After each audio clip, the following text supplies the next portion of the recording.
لە ڕاستە کێشەکە و چەقبەستنە سیاسی لە عێراقی بەس پرسی سەرۆک کۆمار نییە. دوو جیهەتە پەیوەندی بە نێوماڵی کورد و بە نێوماڵی شیعەکانەوەیە. بەشێکی پەیوەندی باوەیە کە شیعەکان ناگەنە ڕێکەوتن بۆ ئەوەی کە کوتلەی گەورەترین کوتلەی پەرلەمانی دروستکەن و بۆی بیسەلمێنەوە کە ئەوان گەورەترین پێکهاتەی عێراقن و کاندیدی هاوبەشیانە بێ بۆ سەرۆک وەزیرانەوە لەسەر پێکهاتەی کابینەکە ڕێکەوت.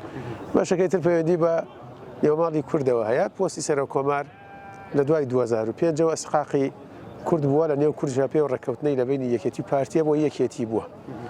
و لەبەرەوەی ئێمە پێش دوای انتخاباتش پێشەوەی بڕۆینە بەغا تەفاهممان لەگەڵ پارتیە هەبووە لێک تێگەشتمان هەبووە کە ئەم پرسە بۆ یەکێتی بێ و وەکو کورد بە یەک تیمی هاوبەش بچینە بەغا گفتوگۆ بکەین و ئەولەوێت بدەین بە گرنگی بدەین بە مافە دەستوریەکان نەک پۆستەکان. بەڵام بەداخەوە لە یەکەم دانیشتی پەرلەمان لەوەی یەکەوە دەرکەوت کە پارتی تاکلایانە ڕێکەوتی لەگەڵ سەدرەکان و لەگەڵ حەلبوسی بەشێک لە سونەکان کردووە و ئەمە هەم ماڵی کوردی پەرد کرد لە ڕاستیەوە هەم ماڵی شیعەکانیش نەخێرمە بە سدفا ئاگادار بووین کە ڕێکەوتنەکە کراوە.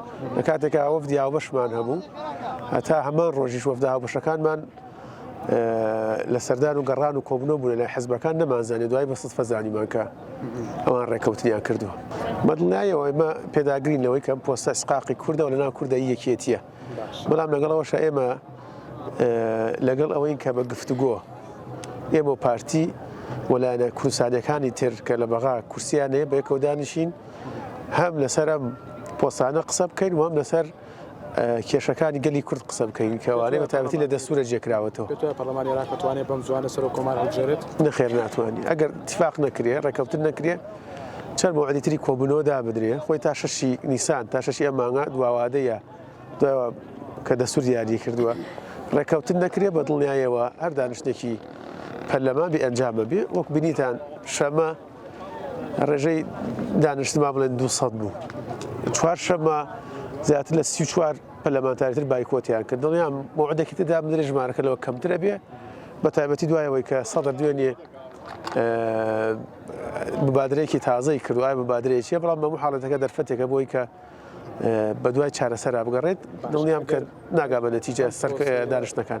هەڵوەشاردنەوەی پەرلەمانی عێراق هەم لە ڕۆ دەستوریەکەیوە ئەو ڕۆژانەی کە دەستور دیاریکرا قورسە ئەبێ سەرۆک وەزیران یاخۆ سەرۆک کۆمار داوا بکە و بە تایبەتی سەرۆک وەزیران کە داوای کرد نابێ و ماوەی لە ماوەی لێپرسینەوە بێ و سەرۆک وەزیران و سەرۆک کۆمار داوا ناکەن لە شوێنی خۆیانن و مارسی ئیشی خۆیان دەکەن. سەرۆک وەزیران حکوومەتی کاربڕەکەر بەڕێوە بەوە سەرۆک کۆماریش دوایەوەی کە خۆی پرسیارێکی لە دادگای اتحادی کە دادگای اتحادی جوابی داوە پێی دەستور ئەتوانێت دەسەڵاتەکانی بەکاربێنێت تا کاتەی سەرۆکێکی تری نەبێ. و لە ڕووی سیاسیشەوە لە ڕاستیە سونەکان پشتی خۆیان بردووە سەرۆکی پەرلەمان و بەشێک لە لایەنەکان و بە تایبەتی سەدرەکانش لەگەڵ هەڵبژاردنەوەی پەرلەمانەنین چونکە لە هیچ دەورەیەکی پەرلەمانەوە لە کورسیان نەهێناوە و ئەگەر انتخابات دووبارە بێتەوە کێشەکان قورسرە بێ. بەموو دەستی دەرەکیە بەڵام بە دڵنیا عێراق وڵاتێکە هەژمونی وڵاتانی ئیقلیمی لەسەرە ئەمریکا و ئێران دوو وڵاتی گەورن کە هەژمونیان بەسەر عێراقەوە و دوایەش خەلیج وڵاتانی کەندا و تورکیا ئەمانە هەژمونیان بەسەر سونەکانەوە هەیە و لەبەرەوە تەسیراتی هەیە بە دڵنیاییەوە بەڵام کێشەکان زیاتر ناخۆیە. ئێمە مووقفی یەکێتی مووقفێکی وازەحە و ڕوونەوە پێشتر لە شرکێشیە بۆ ئۆپراسیۆن نەبووە ڕێی خۆمان داوە. ئێمە دژی دەستدرێژی و لەشکێشی هەموو وڵاتانی ئیقلیمی و دراوسەی بۆ سەر خاکی هەرێمی کوردستان.